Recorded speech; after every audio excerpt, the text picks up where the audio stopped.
The day my father handed my sister the keys to the business I built, he said I was being dramatic and she had fresh vision. A year later, the company was bankrupt and my phone showed 47 unanswered messages from him, each one more desperate than the last. But by then, I wasn't the same daughter who'd been told to sit quietly while someone else undid everything I'd created. My name is Anna Mercer, and for 8 years, I was the one who grew my father's small hardware store into a thriving regional chain while my sister posted about her brand and never worked a day in her life. How do you walk away from a business you built from nothing, then watch it crumble in under 12 months? That's what happened after my father gave her control and told me to step aside. When it all collapsed, the messages started, 47 of them. But to understand why I never answered, you have to go back to where the pattern began. I was 12 the first time I swept the floor of my father's hardware store. My sister Sierra was at the mall with my mother, trying on dresses for the 8th grade dance. That was the division line in our family, drawn before I was old enough to see it. One daughter was meant to look pretty. The other was meant to work. The store was a cramped single-aisle shop on a forgotten corner of Main Street. My father had built it from nothing, arriving in this town with $100 and a handshake. But by the time I started working there, the shelves were dusty, the inventory system was a spiral notebook, and the customers were slowly drifting to the big box store 2 miles away. Nobody asked me to help. I just started showing up.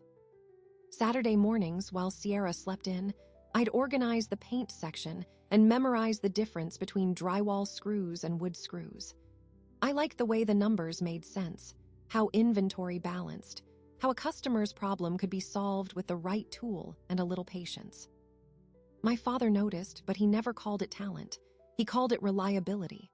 "Anna's the steady one," he'd say at family dinners, like the word steady was a consolation prize for a daughter who'd never get the full spotlight. Sierra was the star. Sierra was the vision. Sierra was the one whose name he'd say with a little extra warmth, a little more hope. The fact that Sierra had never swept a floor or stocked a shelf didn't seem to matter. She was supposed to be the future, even if she never showed up to learn what that future actually required. By the time I graduated high school, the store had changed. I'd convinced my father to let me set up a basic point-of-sale system, to refresh the displays, to add a small contractor desk that brought in repeat business from local builders. Sales ticked up 12% that first year. I did it on top of homework, on weekends, during summers when my friends were at the lake and Sierra was on a family-funded trip to Europe. My father told his friends the store was doing better, but he never said my name when he told the story. He said, "We've made some improvements." We, as if the inventory spreadsheets had generated themselves. When I told him I wanted to skip college and work full-time in the business, he didn't argue. He looked relieved. He said, "That's probably smart. We can't afford to send you anyway, and you're already so good at it." What I didn't know was that same month, he'd co-signed a $20,000 loan for Sierra to attend a private design school she'd drop out of within the first year. He never mentioned it. I found the paperwork in a desk drawer while reorganizing his office, and I told myself it wasn't a betrayal. It was just the way things were. I poured everything into the business. By 22, I'd opened a second location in the next town over. By 25, we had 4 stores and a distribution deal with a regional supplier that cut our costs by 15%. I hired staff, trained managers, built a genuine brand that people trusted. The revenue crossed $2 million, then 3. My name wasn't on the sign, but my fingerprints were on everything. Every process, every vendor relationship, every customer loyalty program. My father's role became more and more ceremonial. He'd show up for photo opportunities, shake hands with the Chamber of Commerce, then disappear by lunchtime, telling me to handle the real work. Sierra, meanwhile, was on her 3rd career attempt. A clothing boutique that lasted 6 months, an influencer campaign that fizzled, a vague, consulting phase that mainly involved my father's credit card.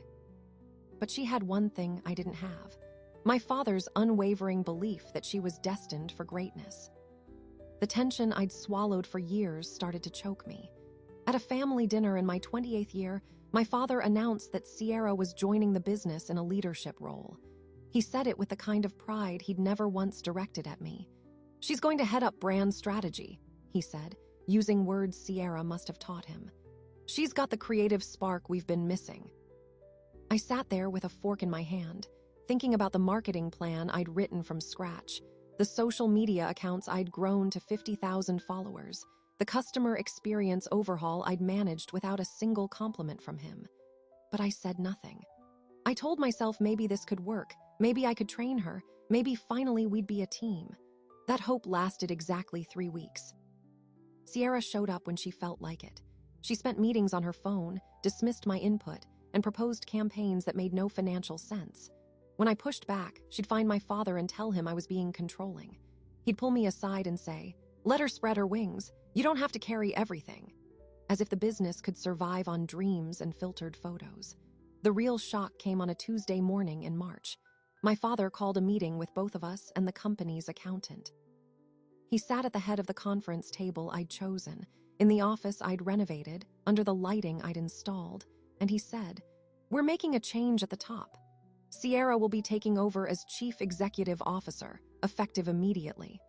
Anna, you've done incredible work, but it's time for the next generation to lead. You'll still be involved, of course, in an advisory capacity." Advisory capacity. Those words landed like a door slamming shut. I looked at the accountant who couldn't meet my eyes. I looked at Sierra, who was smiling like she'd just won a pageant. Then I looked at my father, the man I'd spent 16 years trying to make proud, and I asked the only question that mattered. "Why?" He didn't flinch. He said, "Because she's my daughter too, and she deserves a chance. You've already proven yourself. Now it's her turn to shine." I said, "I built this. Every store, every system, every dollar of growth. You're handing it to someone who's never worked a full week in her life." His face hardened. "I built it," he corrected. "This is my company. I'm grateful for your help, but the decision is made. If you can't support your sister, then maybe you need to step away and find something else to do." I remember the silence that followed, the way the fluorescent lights hummed above us, the way Sierra pretended to look concerned but couldn't hide the satisfaction in her eyes. I stood up, took my keys off my belt, and placed them on the table. I said nothing else. I walked out of the building I'd built, past the employees who didn't know what was coming, past the sign that still bore only my father's name, and into a parking lot where the sun was too bright and the future was a blank wall. That night I sat in my apartment and stared at my phone, running through every moment I'd sacrificed, every promise my father had broken, every time I'd been told to wait my turn. I didn't cry. I just made a decision. They wanted me gone, so I was gone. What I didn't know, as I sat there in the quiet, was that Sierra's first official act as CEO would be to fire the entire management team I'd hired. And that was just day one. I heard about the firings from a panic text sent by my former operations manager at 2 a.m. 5 words. "They let us all go." I called him back immediately. His voice was shaking. The entire management team I'd spent years building, the store managers, the inventory lead, the contractor sales rep who'd quadrupled our B2B revenue, all walked out of a conference room with severance checks Sierra had signed without reading. She told them the business needed fresh energy. She told them their loyalty to me was unhealthy. She didn't know their names. By the end of the first month, 2 stores were temporarily closed because there was no one left who understood the alarm codes or the supplier login credentials. The contractor desk I'd personally nurtured for 6 years went silent because the new hire Sierra brought in had sold luxury plumbing fixtures online and thought hardware was the same thing. It wasn't. Contractors called to place orders and got a voicemail box that was never set up. They stopped calling entirely. That revenue stream, nearly 40% of our annual gross, evaporated in 3 weeks. My father's response, when I heard it secondhand from a family friend, was to call me ungrateful for leaving. He never once asked what I would have done differently. He told people I'd abandoned the family because I couldn't handle sharing credit. The irony would have been funny if it weren't so destructive. I'd left because he handed my sister the keys to a machine she didn't know how to start, let alone maintain. And now the engine was seizing. Second month brought the rebrand. Sierra had always wanted a boutique, so she decided Williamson Hardware should become something called Haven and Home, a lifestyle destination with curated displays and a coffee bar in the vestibule of the flagship store. The renovation cost $250,000, money the company didn't have. She signed a lease on a commercial espresso machine before she'd secured a loan extension. The bank called my father directly when the first payment bounced. He covered it from his personal retirement account and told the bank it was a temporary cash flow issue. He was right about the temporary part. The cash flowed out. It didn't flow back in. I was getting my information in fragments now. A former employee sent me photos of the remodel in progress, a wall being knocked down, shelves of fasteners and fittings tossed into bins to make space for scented candles. Another sent me a screenshot of the new website, which had broken every search engine link I'd spent years optimizing. Haven and Home. The loading screen was a video of a woman pouring tea. You couldn't find the store hours without scrolling past a mission statement about nurturing the domestic soul. But here's the thing about watching your life's work get dismantled from the outside. You feel grief, yes, but mostly you feel a strange, clarifying anger. Because for the first time, the story you told yourself for years, that you were the problem, that you were too rigid, that if you just worked harder they'd finally see you, all of it crumbled. The evidence was now playing out in real time with an audience. I wasn't the essential piece they could replace with charm. I was the architecture, and they'd torn down the walls to make room for a coffee bar. Meanwhile, I was building something new, quietly without fanfare, and with a kind of calm focus I'd never experienced when I was fighting for someone else's approval. Within a month of leaving, I'd incorporated a small consulting firm. Just me, a laptop, and the phone numbers of every supplier and contractor I'd built relationships with over 16 years. I called in no favors. I simply offered what I'd always offered: competence. 2 local hardware chains, both competitors of my father's business, signed contracts within the first quarter. They didn't need a rebrand.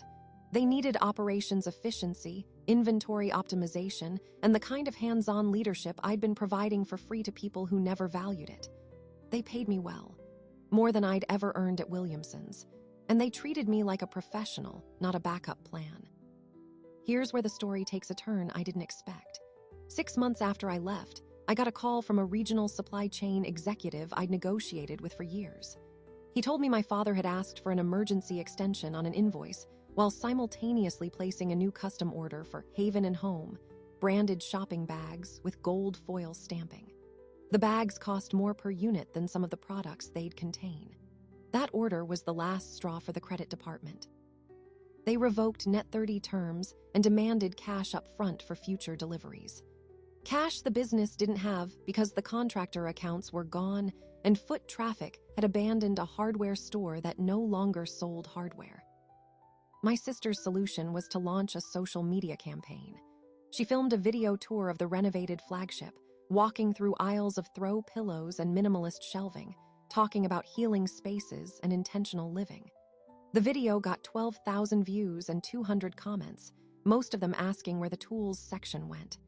One of the top comments read, "I came here to buy a PVC pipe and left confused." That comment was shared so many times, it became the top Google result for the store's new name for 2 weeks. My father finally called me that same month, the first contact since the day I'd placed my keys on the conference table. His name flashing on my screen sent a jolt through my body I can't fully describe. Not hope, exactly. Something closer to dread mixed with the faintest, most stubborn residue of wanting to be wanted. I let it ring. Then I listened to the voicemail. His voice was tight, careful. He didn't apologize. He asked how I was doing, said he'd heard about my consulting work, mentioned that maybe we could talk sometime about some ideas for the business. The word "some" appeared 3 times in 60 seconds.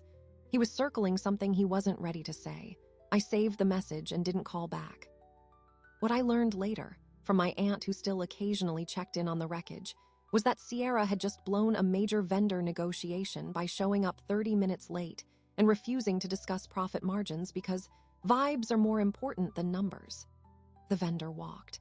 My father had to beg a smaller, more expensive supplier to fill the gap. He was starting to see the pattern, but seeing it and admitting it were 2 different things. The 7th month brought the first lawsuit. A contractor who'd bought defective materials from a closeout batch Sierra had approved without inspection filed for damages after a job site injury. The insurance had lapsed because the renewal notice went to an email address of an office manager who'd been fired on day 1. The settlement cost drained their operating reserves, and the insurance premium tripled. The accountant who'd been there the day I was demoted resigned quietly, leaving a note that said only, "This is unsustainable." I heard all of this not from my family, but through the grapevine of a small industry where everyone talks. Former colleagues would text me updates mixed with gallows humor. Haven and Home just announced a pop-up aromatherapy workshop. Still no plumbing section. I'd laugh, then feel sick to my stomach, then go back to work. My own consulting business had added 3 new clients, and I was negotiating a partnership with a regional chain that wanted me to oversee their expansion into new markets. I was thriving on the very skills my family had dismissed as not visionary enough. The second call came at month 8.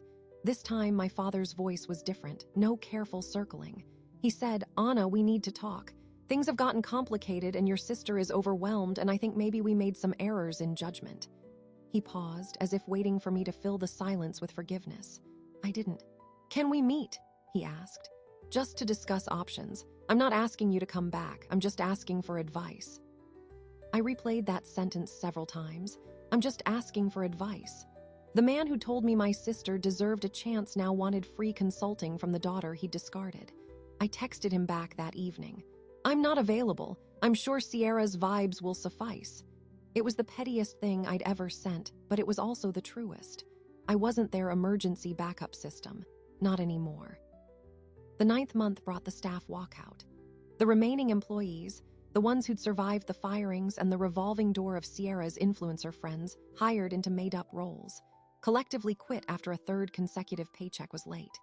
They left a handwritten note taped to the espresso machine that read, "The coffee's cold, and so are we." Someone posted it to a local business gossip page, and it got enough traction that a radio station mentioned it during a segment on family business disasters. My phone started buzzing with messages I hadn't solicited, not just from my father, but from my mother, from aunts, from cousins who'd never once reached out during the years I was invisible. They all said variations of the same thing. "Your family needs you. Can you just talk to him? Don't be so proud." No one said, "We were wrong about you." No one said, "You built something valuable and we treated you terribly." I archived every message without replying. Not out of spite, though there was some of that. Mostly out of a bone-deep exhaustion. I had spent 16 years explaining myself to people who refused to see. I didn't owe them another round of the same conversation. My therapist, whom I'd started seeing after the first voicemail sent me into a spiral I hadn't anticipated, helped me name what I was feeling. "You're not shutting them out to punish them," she said. "You're protecting a boundary that should have existed all along. Grief and anger can coexist, but protection is not retaliation." Week 44. The bank filed a notice of default. The numbers were now public record. Revenue had dropped 62% year over year. 3 stores had closed permanently. The remaining 2 were operating on reduced hours because they couldn't afford full staffing. The flagship location with its beautiful coffee bar and curated candle displays was behind on rent. The landlord, a local family who trusted my father for 2 decades, had stopped returning his calls. Then came the article. A regional business journal ran a lengthy feature titled "Heir Unapparent," how a thriving family business lost its way in under a year. The piece detailed the succession, the firings, the rebrand, the financial collapse, with quotes from former employees who described the chaos under Sierra's leadership. They didn't name me directly, but the phrases "previous leadership" and "the daughter who built the operational foundation" appeared throughout. The journalist had done her homework better than my family ever did.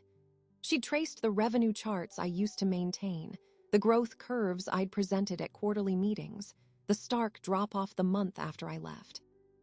My father called the day the article went live. His voice cracked when he said my name. He told me the article was unfair, that it exaggerated, that the reporter had an agenda. Then his voice dropped. "But," he said, and the word hung there like a door half open. "But some of it is true. Your sister, she wasn't ready. I didn't see it. I didn't want to see it." He paused so long I thought the call had dropped. "Anna, please, can we talk? Not about blame, about what to do. The creditors are meeting next week. I don't know if we can hold on." I sat with the phone pressed to my ear and listened to my father, the man who'd never once said I was right about anything, finally admit the ground had given way beneath him. A part of me, the old part, wanted to jump in. I could see the path. I knew exactly which creditors to negotiate with, which assets to protect, which cuts to make, how to stabilize the bleeding in 90 days. The solution was clear to me. It always had been. But another part of me, the part that was now running a successful firm and sleeping through the night for the first time in years, said nothing. I told him I needed to think. Then I hung up and opened my phone to find that a new wave of messages had already begun. My father, my mother, my sister, numbers I didn't recognize. All of them asking, demanding, pleading. The counter on my lock screen kept climbing. 22, 31, 47. I scrolled through the previews. We're losing everything. You were always the smart one. She's your family. How can you just watch us fail? Please, please, please. I put the phone face down and didn't answer. But I knew the moment I'd been bracing for had finally arrived. The choice I'd been building toward since the day I walked out was no longer theoretical. It was here, and I had no idea what I was going to do. I didn't sleep that night. I lay in the dark watching my lock screen light up with new messages until the counter ticked past 50.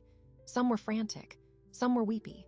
One from my mother was a single sentence that I read 6 times because it was the first time she had ever directly acknowledged what I'd actually done. You were the only one who knew how to run things, and we never told you. I stared at those words, waiting for the apology that didn't follow. It never did. They never quite said they were wrong about me, only that they needed me now that the walls were falling. That was not the same thing, and I knew it. The next morning, I called a former supplier I trusted, a man named Edwin who had supplied our lumber for over a decade. He'd been one of the first vendors to get burned when the credit terms were revoked. I didn't ask for gossip. I asked for the truth he'd been too polite to tell me himself. He was quiet for a moment, then said, "Anna, this is worse than you know. Your father co-signed a personal guarantee on the last loan extension. If they file for bankruptcy, he loses the house." I felt the floor tilt. The house. The house I grew up in, the house my father had paid off years ago, the house he always said would be his legacy to his children. He had put it on the line to keep Haven and home afloat after the numbers had already turned catastrophic. I asked Edwin if the bank had moved yet. He said the default notice had been issued, but the creditors' meeting was in 3 days. They were giving the family a narrow window to propose a restructuring plan. If nothing credible emerged, the liquidation would begin. That was when I finally understood the desperation behind every message. This was no longer about a failing business. It was about my father losing everything he'd ever owned, and my mother facing an eviction she couldn't comprehend. The 47 messages, now climbing towards 60, weren't just pleas for help. They were flares from a ship going under. But here's the thing about a ship going under. Someone has to decide who gets the lifeboat. My father had already chosen his first mate a year ago, and it had not been me. Later that day, my phone rang from a number I hadn't seen in months, my sister. I almost didn't answer, but something in me wanted to hear her voice to test whether she'd changed at all. I picked up. She didn't say hello. She launched into a rapid, tearful defense. "This isn't all my fault. You left everything a mess. You never trained me. You kept all the relationships in your head and never shared them. I was set up to fail." I let her talk. I let her list every excuse she'd rehearsed. When she finally paused, I asked one question. "Sierra, do you know how many people I personally hired and trained who could have helped you? They were the first people you fired. You called their loyalty unhealthy. Do you remember that?" The silence that followed was so complete I thought she'd hung up.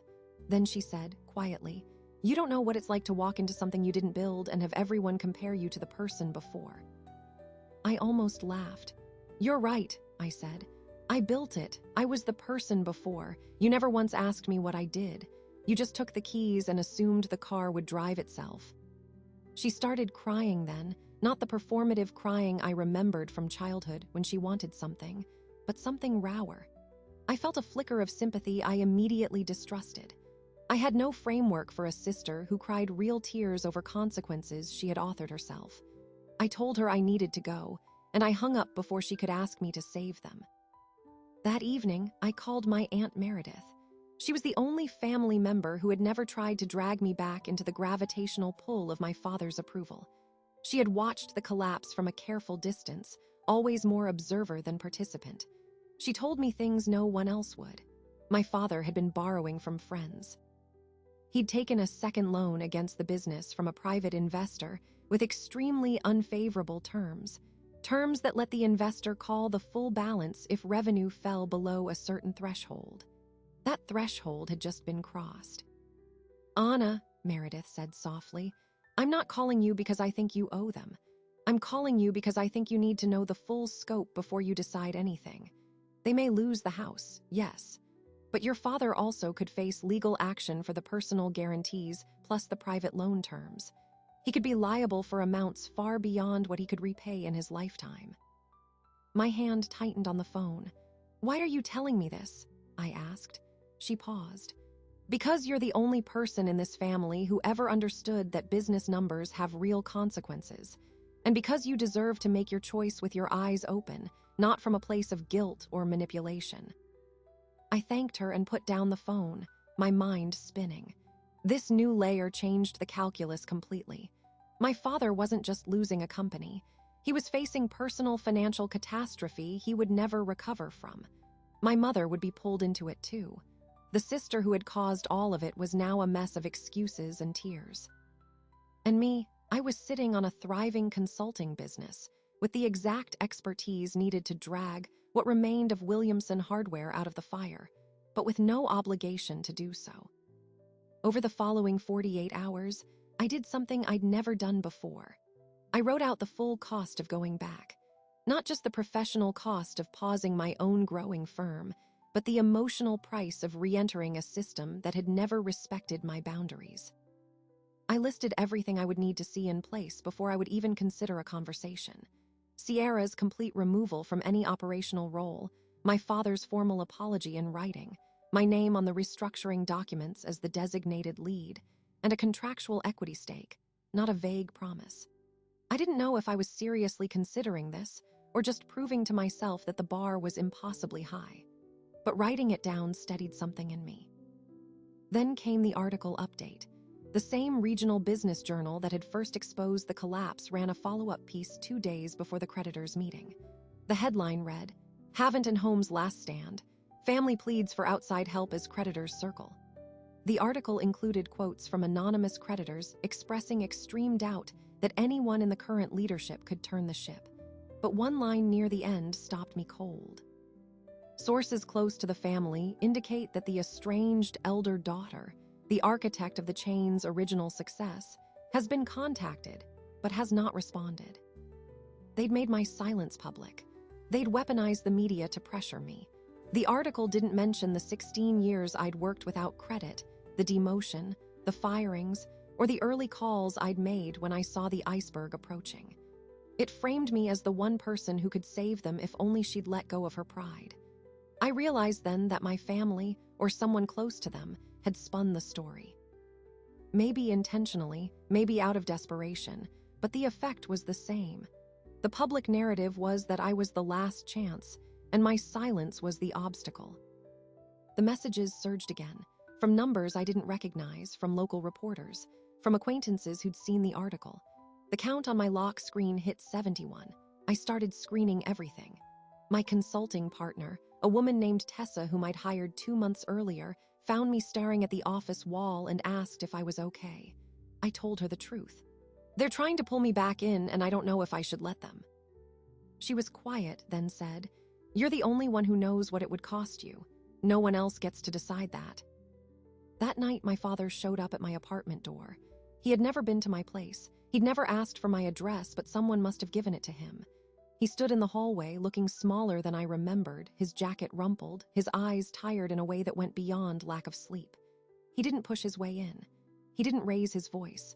He just said, "I'm not here to ask you to come back. I'm here to ask if you'll listen. Just listen. Please." I could have closed the door. Every part of my training, every boundary I'd built, every bitter memory of the bus ride that wasn't in this story, but that I felt the echo of, all told me I owed him nothing.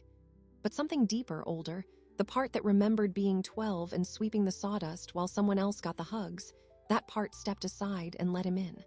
I made no promises. I just sat down across from him and waited. What he said next was not what I expected.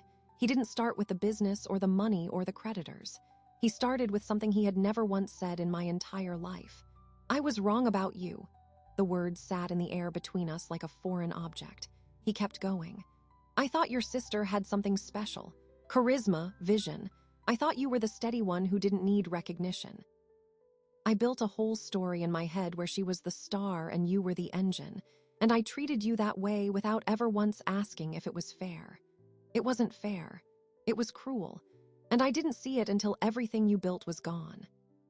I didn't move, I didn't soften, I just watched him. He swallowed and continued. I'm not asking you to forget, I'm not asking you to forgive, I'm asking if there's a path forward, not the old path. A new one, something you design, I'll sign whatever you need. Sierra is out, she's already agreed to step away from anything operational. I'll give you whatever stake you want. Just, please help me save your mother from losing the house. She didn't make these choices. She just followed me into them. His voice cracked on his mother, and I saw the full weight of it hit him. I was silent for a long time. I thought of the 47 messages, now nearly 80. I thought of the article, the public narrative, the private acknowledgments. I thought of my therapist's voice saying, protection is not retaliation. I thought of the life I'd built on the other side of their neglect. And I thought of what I would want at the end of my own life, to know I had chosen when the choice was hardest. Finally, I spoke. I have conditions. They are non-negotiable. If you agree to every single one, we can meet with the creditors together. I won't promise to save the business. I don't know if it can be saved. But I'll give you the same thing I give my clients, my best professional judgment with no personal guilt attached. That's all I can offer. My father nodded slowly. He didn't beg. He didn't argue. He said, I expected nothing less. He reached into his jacket and pulled out a folded piece of paper with notes on it, notes he'd clearly written before coming. I'm ready to sign whatever you put in front of me. I brought a pen. I almost smiled. It was the first time he had ever come prepared to meet me on my terms instead of dictating his. That small detail did not fix anything, but it opened a door that had been locked for a very long time. I told him to come back tomorrow with a lawyer, not a family friend, an actual attorney who could represent his interests separate from mine. I would have my own attorney present. We would negotiate the terms as bound parties, not as father and daughter trying to bridge a lifetime of failures with a handshake. He agreed. He stood up, hesitated for a moment like he might try to hug me, then thought better of it and walked to the door. Before leaving, he turned and said, I know I don't deserve this conversation. I didn't disagree. I just said, tomorrow, 9 a.m, my office, don't be late. He left and I didn't cry. I didn't celebrate. I just sat there with the full awareness that I had finally done something I never thought possible. I had set terms without apology, and for the first time, someone in my family had accepted them. The next chapter would decide everything. My attorney arrived at 8:45 with a draft agreement that spelled out every contingency I could imagine, and a few she had added from previous family business disasters. Her name was Diane Okonkwo, and she specialized in turning messy family dynamics into enforceable contracts. She'd read the news articles, listened to my history in a 2-hour intake, and said one thing that stuck with me. The opposite of chaos isn't love, Anna. It's structure. You don't owe them love, but if you're walking back into that building, you owe yourself structure. I poured her a cup of coffee and waited for the knock. My father arrived at exactly 9 with a lawyer I'd never met before, a tired-looking man in his 60s who introduced himself as Victor and spent the first 10 minutes reading the document without blinking. My father sat beside him, hands folded, looking at me like a man who'd finally handed over the map. I didn't smile. I just started. The terms were what I'd promised myself on the worst night of my life. Full operational authority as chief executive officer, effective immediately, with no board oversight except a quarterly financial review. My sister removed from all strategic, financial, and personnel decisions, transitioned to a zero-vote advisory role only if I approved her continued presence, and I would not approve it unless she completed a 6-month management training program outside the company. My father retained his title as founder, but his voting shares transferred to a voting trust administered by a neutral third party for a period of 3 years. I received a 51% equity stake, earned over time through performance benchmarks I set myself. The house was protected. A separate clause ring-fenced my mother's personal assets from any future business liability. I would not work for free. My consulting rate was market plus 15% for the first year, reducing to market once the business returned to profitability. The total document was 14 pages. Victor read every line, asked precise questions, and gave my father quiet asides that I couldn't hear. My father's face remained still, but I watched his hands. They trembled slightly when he turned to the page that removed Sierra's authority permanently. He paused there. I thought he might argue. Instead, he looked up and said, "She'll be angry. She'll say I betrayed her." I didn't flinch. She can say whatever she wants. But she will not work inside this company while I'm rebuilding it. That's the cost. He nodded slowly, picked up the pen he'd promised to bring, and signed. Victor notarized. Diane filed the registration paperwork by noon. 2 days later, I walked into the creditors' meeting. The conference room was in a downtown bank building, a long walnut table surrounded by men and women who had extended credit to my family's name long before Haven and Home existed. Some of them recognized me. A few looked relieved. One, the lead lender, a woman named Mrs. Delgado who'd approved our first expansion loan when I was 23, said, "Miss Mercer, we were hoping you'd walk through that door." I spread the signed agreement on the table, handed out the restructuring plan I'd written over the previous 48 hours, and told them the truth. The business had been mismanaged into the ground, but the underlying assets, the store locations, the remaining supplier relationships, the customer base that still remembered what Williamson Hardware used to mean, those were salvageable. I asked for a 90-day forbearance on all debt payments, an extension on the personal guarantee timeline, and a temporary credit line of $100,000 to cover payroll and inventory during the turnaround. In exchange, I pledged the equity I'd just received and the consulting fees I wouldn't draw until the business turned cash flow positive. The room went silent. Delgado studied me, then the papers, then looked at my father, who sat in the corner without saying a word. She said, "We'll approve it, not because of him, because of you." I signed the bank agreement that afternoon. The first week back was a demolition in reverse. I closed Haven and Home permanently, peeling the gold foil logo off the front door myself on a Sunday morning. The espresso machine went to auction. The candles, the displays, the inventory of decorative items that had never moved, all liquidated at a loss, but at least gone. I called the employees who had walked out, the ones who'd left the note on the espresso machine, and I offered them their jobs back with backdated raises and a public apology on company letterhead. Most of them came back. The contractor desk reopened under the original Williamson Hardware name, and I personally visited the top 20 accounts, sitting in their offices and admitting that my family had failed them. Some slammed doors, most listened. Within 60 days, purchase orders began to trickle in again. Within 120, we were breaking even.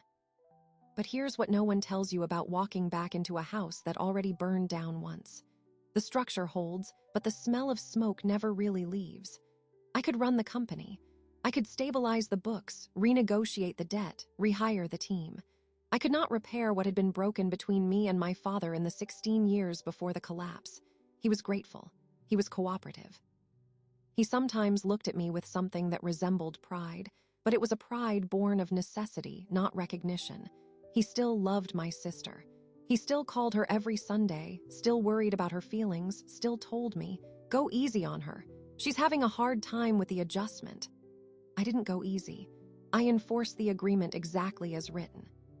She completed the management training program, barely, and I allowed her a part-time social media role with a clear reporting structure that was not me. She lasted 4 months before resigning voluntarily to pursue what she called a return to authentic creativity.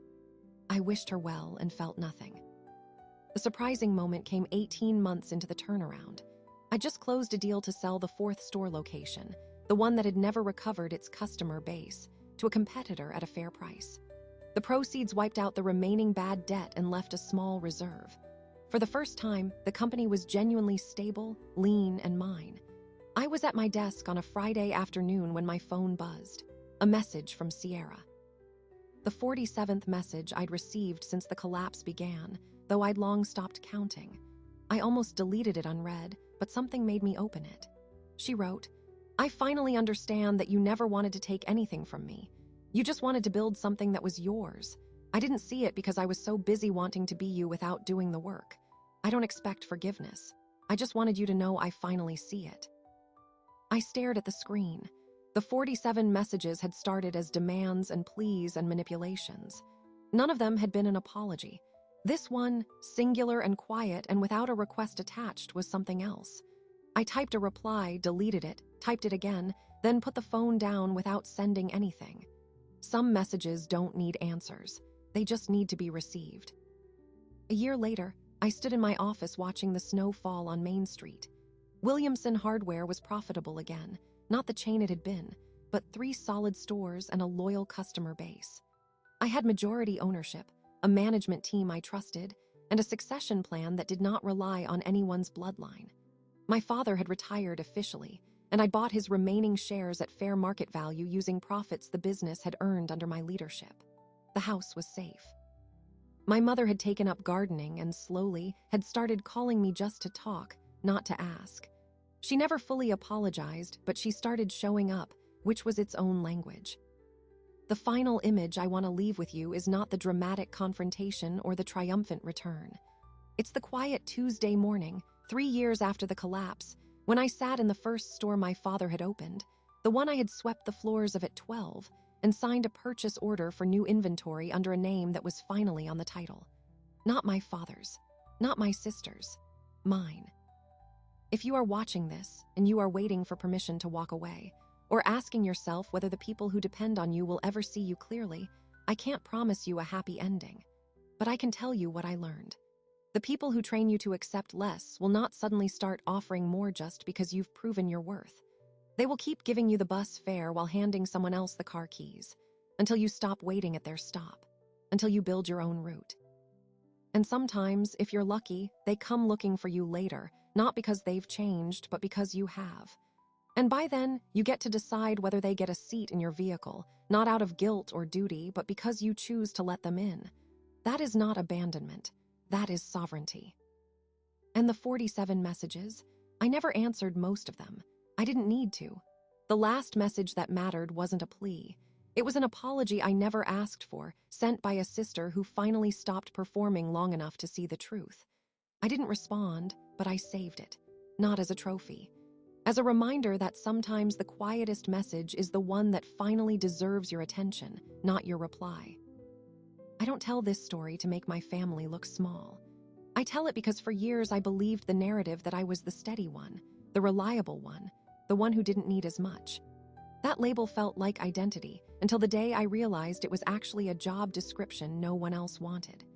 The world is full of steady daughters and dutiful sons who are treated like backup plans, while the charismatic favorites get the keys and the spotlights. Some of them will watch their work get dismantled in under a year, just like I did. Others will spend decades being overlooked in quieter ways that never make the news. The pattern is the same. The cost is just counted differently. What happened inside my family after the turnaround was not the kind of reconciliation you see in movies. We didn't have a tearful group hug at a holiday dinner where everything was suddenly fixed. My father and I found a new language, a careful one built around spreadsheets and quarterly reports rather than feelings. He never told me he was proud of me in so many words, but he did stop telling me I was difficult whenever I made a rational decision that went against his instincts. For him, that was growth. For me, it was enough. My mother and I built a relationship slowly, coffee dates where we talked about her garden, never about the years before. I accepted that she would never fully see what she had been part of, and I stopped needing her to. My sister's apology was the only one I ever received that didn't come with a request attached, and I honored it by not using it as leverage. I let it sit. I let her grow from it or not, on her own timeline, no longer on mine. If there is one thing I want you to take from this, it is not that family is disposable. It is that your value is not determined by how much exploitation you can endure. The people who raised you are not automatically entitled to dismantle you piece by piece just because they share your last name. You can love them and still refuse to be their default safety net. You can walk away and still wish them well from a distance. You can answer the 48th message and still set terms that protect your sanity. You can rebuild what they broke and still keep the keys in your own hand. So if you are standing at your own bus stop right now, holding a name card nobody bothered to read, let me say this. that vehicle belongs to someone else. You have the right to stop waiting for a ride that was never offered. Build your own engine. Learn your own route. And if someday they come looking for you, let it be because they recognize something real, not because they need something free. If this story meant something to you, subscribe and turn on notifications so you don't miss what comes next. Share it with someone who needs to hear that walking away is not the same as giving up. And tell me in the comments, what is one label your family gave you that you had to unlearn? I read them all, and I promise you, you are not alone in this. This is Anna Mercer, and that was the story they never thought I'd tell.